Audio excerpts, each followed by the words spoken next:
Welcome to bird media. నేను మీ పవన్ కృష్ణమూర్తి. చిన్న వార్త, బట్ దాంట్లో ఉన్న విషయాన్ని మళ్ళీ చూస్తే అంటే వీళ్ళు ఇంకా మారరా ఏంటి, వీళ్ళ వెనకాల ఆ బరితెగింపు అంటే చెప్పాల్సినటువంటి బాధ్యత ఆ నాయకుడు కూడా లేదా అన్నటువంటి ప్రశ్నలు ఇక్కడ తలెత్తుతున్నాయి. ఫిబ్రవరి 26వ తేదీ నెల్లూరు జిల్లా వెంకటేశ్వరపురం ఒక వివాహ వేడుకలో పాల్గొనేందుకు గురువారం నెల్లూరుకు వచ్చిన వైసీపీ అధ్యక్షుడు జగన్మోహన్ రెడ్డి పర్యటనలో ఆ పార్టీకి చెందిన కొంతమంది కార్యకర్తలు రప్పా నినాదాలతో వీరంగం. మీరు అధికారంలోకి వస్తే రక్తంతో హోలీ ఆడాలి అంటూ నినాదాలు. బ్యారికేడ్లు దూకి జగన్ హెలీప్యాడ్ వైపు దూసుకెళ్లేందుకు ప్రయత్నం. దీంతో అప్రమత్తమైన పోలీసులు అందరినీ అదుపులోకి తీసుకుని పోలీస్ స్టేషన్కి తరలింపు, హెచ్చరించి వదిలేశారు. కళ్యాణ మండపంలో విపిఆర్ కళ్యాణ మండపంలో జరిగిన వివాహ కార్యక్రమంలో పాల్గొని తిరిగి 11 గంటల ప్రాంతంలో బెంగళూరు వెళ్ళిపోయారు. ఈ వచ్చినటువంటి దాంట్లో వీళ్ళు చేసినటువంటి స్లోగన్ ఏంటంటే, మీరు వస్తే అధికారంలోకి రప్పా హోలీతో నెత్తుటితో హోలీ చేద్దాం. నెత్తుటితో హోలీ చేస్తారా? సరే, రప్పా అనేది ఆ డైలాగు, దాని బ్యాక్గ్రౌండ్ ఇవన్నీ కూడా తీసుకుని ఎప్పుడో చాలాసార్లు మాట్లాడడం అయింది. ఎక్కడ నెత్తుటితో హోలీ చేద్దాం అనేటువంటి స్థాయికి వీళ్ళ మానసిక ప్రవృత్తి అలా వెళ్ళిపోయింది అంటే సమాజంలో ఎలాంటి డిస్టర్బెన్సెస్ క్రియేట్ చేయడానికి వీళ్ళు సిద్ధపడుతున్నారు అన్నటువంటి అనుమానం కలుగుతుంది. మనం ఎన్నో సంఘటనలు చూస్తూనే ఉన్నాం, ఎంతోమందిని చూస్తూనే ఉన్నాం ఏం జరుగుతుంది అనేటువంటిది. రాజకీయంగా విభేదించండి, రాజకీయంగా అభిమానించండి, తప్పులేదు.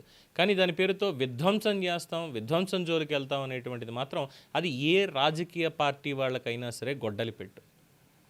ఎందుకంటే మొన్న గత ప్రభుత్వ హయాంలో జగన్మోహన్ రెడ్డి గారిని కాదు, సజ్జల రామకృష్ణారెడ్డి అనేటువంటి సలహాదారుని అధికార ప్రతినిధి పట్టాభిరామ్ ఒక మాట అంటే అది జగన్మోహన్ రెడ్డినే అన్నారు అని చెప్పి ఆయన దగ్గర ఎస్టాబ్లిష్ చేసి ఆయనకి బీపీ వచ్చేసింది.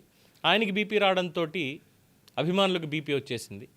వచ్చిన వెంటనే తెలుగుదేశం పార్టీ కార్యాలయం మీద, చంద్రబాబు నాయుడు గారి ఇంటి మీద, కొమ్మారెడ్డి పట్టాభిరామ్ ఇంటి మీద దాడి చేశారు. అది భావ ప్రకటన స్వేచ్ఛ మరి వాళ్ళకి. సరే, సేమ్ ప్రభుత్వం మారింది, అంబటి రాంబాబు గారు అదే రకమైనటువంటి ఒక వ్యాఖ్య చేశారు, డైరెక్ట్గా చేశారు.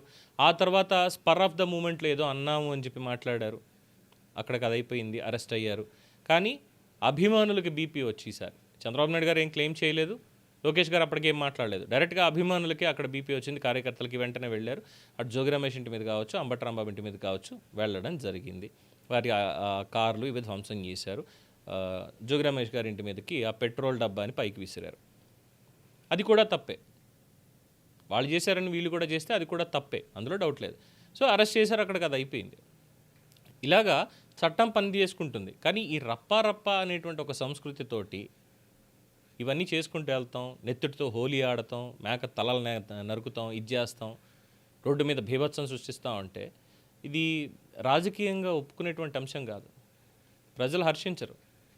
సో జగన్మోహన్ రెడ్డి గారు అన్న చెప్పాలి, ఎగ్జాంపుల్ కూడా చెప్పాలి. అంటే ఒకానొక సభలో నన్ను ఎవరన్నా ఏమన్నా అంటే నా అభిమానులకి బీపీ వస్తుంది, అప్పుడు ఇలాంటివి జరుగుతూ ఉంటాయి అని జగన్మోహన్ రెడ్డి గారు అన్నారు. అట్ ద సేమ్ టైం ఇలాంటిదే ఒకానొక సభలో చంద్రబాబు నాయుడు గారి ముందే ఉండి మాట్లాడుతూ ఉన్నప్పుడు ఒక నేత వ్యక్తిగతంగా ఆరోపణలు వద్దమ్మా, రాజకీయంగా ఏమైనా ఉంటే చేయండి కానీ వ్యక్తిగతంగా వద్దని చెప్పినటువంటి సంస్కారం అక్కడ. So difference. బట్ యాక్షన్ దగ్గరికి వచ్చేసరికి మాత్రం ఇప్పుడున్నటువంటి పరిస్థితుల్లో అటు వాళ్ళు తగ్గట్లేదు, ఇన్నాళ్ళు మేము పడున్నాము, మేము ఎందుకు తగ్గాలి, ఇప్పటికీ మేము తగ్గుతూ ఉండాలని వీళ్ళకి ఆగ్రహం వస్తుంది.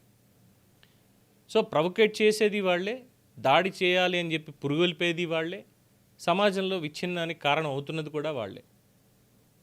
ఈ రప్పా సంస్కృతికి ఎండ్ కార్డు పడాలి అంటే ప్రభుత్వం కఠినంగా ఉండక తప్పదు, ఖచ్చితంగా కఠినంగా ఉండక తప్పదు. లేదు మేము వాళ్ళని అలాగే వదిలేస్తాం, మేము ఇదే చేస్తాము అంటే తర్వాత ప్రభుత్వం ఇష్టం. ఆ సంగతి ఇక ప్రజలే తెలుస్తారు తర్వాత. దీని మీద మీ అభిప్రాయం తెలియచేయండి. చూస్తూనే ఉండండి ది బర్డ్ మీడియా.